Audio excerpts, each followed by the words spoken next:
He's out with a new piece in Time magazine. It's called Grok and Groupthink, why AI is getting less reliable, not more. And from that article, here's a quote. The chatbot's vulnerability to manipulation, along with their susceptibility to groupthink and their inability to recognize basic facts, should alarm all of us about the growing reliance on these research tools in industry, education, and the media.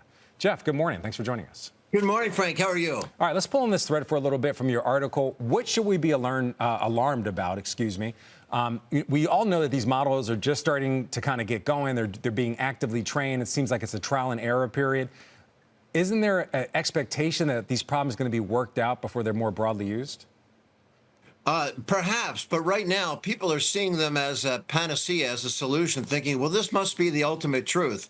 We had done some research we published first in the Washington Post, which is now 2 weeks ago, and we showed in there that taking 20 of President Trump's most prominent recent statements is all 5 of these sites, even including Musk's Grok, found them to be false. So that was pretty interesting. But then we saw that Musk responded apparently to that by lifting up the hood and tinkering with it because people complained that Grok wasn't sufficiently conservative. And then that's when it spewed out, as you just mentioned in your opening, all these anti-Semitic tropes and actually even saluting Hitler, which was, of course, not what he intended. But it tells us, sometimes you train these things. You don't know how it's going to come out, but there's an opportunity to bias them. Okay. But on top of that, it's the groupthink. There were studies at Wharton, studies at Columbia that have shown that consensus is favored over fact. And we did our own study comparing the 5 sites, and we found not only a lot of inconsistency between them, a lot of just false information that was being spewed out there that was demonstrably false. So this is a broader problem, though, Jeff. So I'm going to get more to our focus here on CNBC, which are businesses and companies. You mentioned you have your own data. You talked to quite a few CEOs. So are CEOs also very concerned that some of these AI chatbots and some of these other software and AI offerings aren't reliable, and maybe people are relying too much on them or making decisions based on them when maybe the things that they put out aren't always 100% accurate?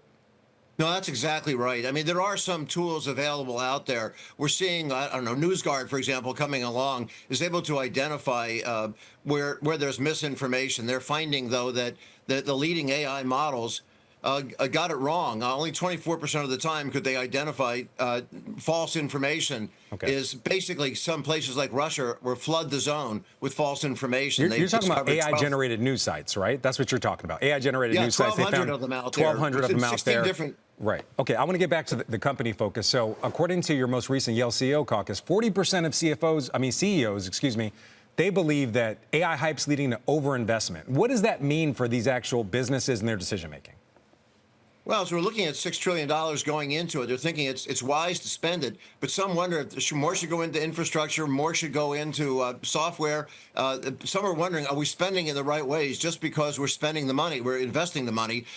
Are we getting the returns? And most are feeling they haven't yet gotten the returns. And almost half, like you said, 40% are telling us that they think that there's a lot of concern in the direction where it's going. And it's the more tech-savvy CEOs that told us that at this CEO summit.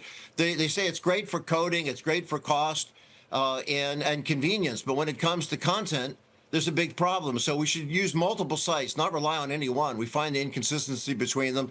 Use things like NewsGuard to try to sort out what's truthful and not, but also boards of directors and management teams also need to do their own homework. Okay. You can't just rely on thinking that this is giving us the truth when, in fact, it's not. The old aphorism, the wisdom of crowds stuff that Jim Sawicki used to talk about in 2004, that somehow if you hear it from a lot of people, it's right. It's not. In fact, a lot of times you get what's called groupthink. It's a term that was studied here at Yale back in the 60s and 70s. I want to go back to something you said, though, Jeff. Before we go back to the 60s and 70s very quickly, let's go to this more recent caucus. So you said a lot of the more tech-savvy CEOs are worried about overinvestment due to hype. Does that mean they're going to pull back their investments? And if so, where would they pull back? Does that mean potentially buying less chips?